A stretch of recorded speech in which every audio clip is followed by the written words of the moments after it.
Hey everybody, welcome to another episode of Invicta Specs with John the Phone Guy. Today we have the Invicta Russian Diver 15th Anniversary Limited Edition. This is number 40 of 1000. The model number is 29207. Picked this up when it went on sale on the cruise last year. This is the Ronda 8040N.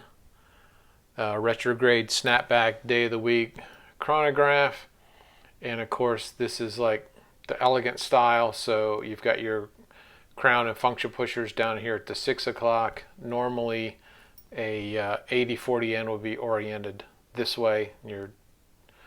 Obviously they would change it, but that's just for perspective of understanding how this is laid out to get you the no crown on either side. So this is a flame fusion crystal, and this is the all silver with the black mother of pearl. If I can get it, there it goes. You can get the coloration right there. Just a stunning mother of pearl in my opinion. So this is a 52 millimeter by 18 millimeter thick, and this is dive rated at 20 atmospheres, 200 meters, and 660 feet. Although it is not a locking crown guard system, or a screw down, sorry. It just is a simple pull out. So just the gasketing system they use is how they were able to achieve the dive rating. So on the left side of this, of course, you get a full listing of Swiss movement, the Ronda, day retrograde, pressure tested. On the 3 o'clock, of course, you see the Invicta Reserve badging, and you can see the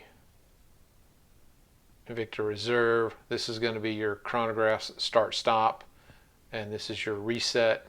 Of course, normally, like I say, it would be like this. So this is your A button, this is your B button, and I need to polish all of my fingerprints off of this thing because I was noticing it, and it's just horrific. So my apologies for not doing that ahead of time, but that's just how it is. You're gonna get fingerprints. So I mean, I wear all my watches, so it's nothing perfect, but that's just how it is. Anyway, rambling on.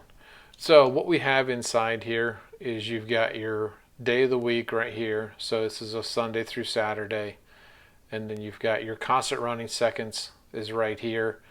This right here is your chronograph second. This is your 1/10 of a second down here, and then this is your 30-minute timer. So we'll start the chronograph. Sorry, there we go. So now you've got your 1/10 of a second running down here. You've got your seconds running here, and then this will be your 30-minute increment. Generally, I'm not a big chronograph user. I don't personally have a use for it. I'm sure there's plenty of people that do. The one note on that is it does run your battery a little bit quicker, so keep that in mind. So stop here, reset there, and we're all back. So a little bit out of order the way I normally do it, but I just wanted to kind of go over everything.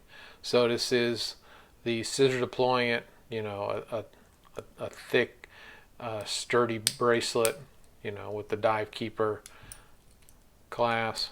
Of course, it has the 15th anniversary on the back, which is all done in gold, and you can get a lot of your flame fusion crystal, your limited edition number, model, all of that.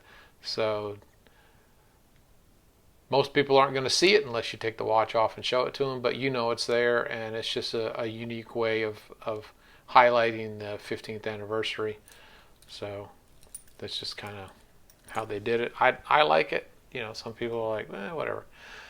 Anyway, so let's get into measurements. So I've got 53.5, pretty much going traditional 10-4. I always try and measure everything that way, just where all the numbers are the same. It's a little bit thinner, so it's under 18, so that's less than 3/4 of an inch. The lug span on this is 35. Bracelet is 26. My bad. And the lug spread on this, I'm going to go from screw to screw on here. And we're looking at about 54. Nope. About 52.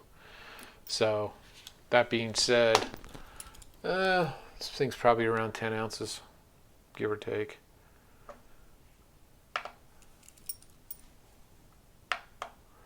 And here we go. Yeah, I'm getting better. 10.8, 10.7. So that's it on our weight scale. From a comfort, of course, I have a 7-inch wrist, or a little bit under now. So the curvature for me drapes down on the sides really well, but it will flare out for a larger wrist. Of course, having nothing here at the 3 o'clock position, you don't get your Invicta bump, which is nice. And just so I can kind of get perspective, that's it on me.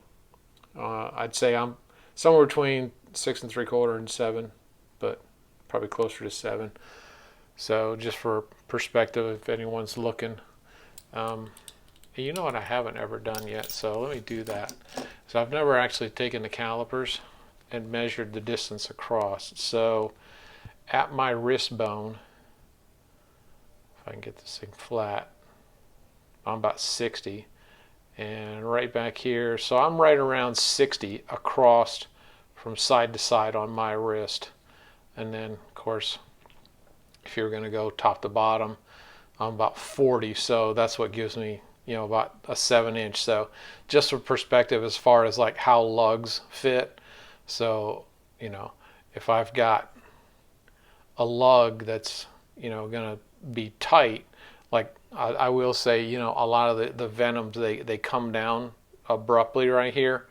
But for me, it's just enough. It fits my wrist, but so just thought I'd throw that out there just for a perspective. So there we go. Set this guy up. So that is the Russian Diver 15th anniversary, model 29207. And with that, some quick shout outs. Smitten by Invicta on Instagram, women's fashion centered around Invicta watches, YouTube, Trap Vision 3D and Invicta Lifestyles, and Tommy Big Time, a wealth of knowledge and information, a great source of just, understanding Invicta collectors and what's out there. Also, we do a large portion of our shopping on Shop HQ, also Invictastores.com. Has some good sales now and again. And as always, Facebook friends, Invictaholics, Invictacruisers, InvictaVets. And with that, if you enjoyed this video or any others, please subscribe, hit the bell, and I will see you on the next time. So enjoy your Invicta watches and take care.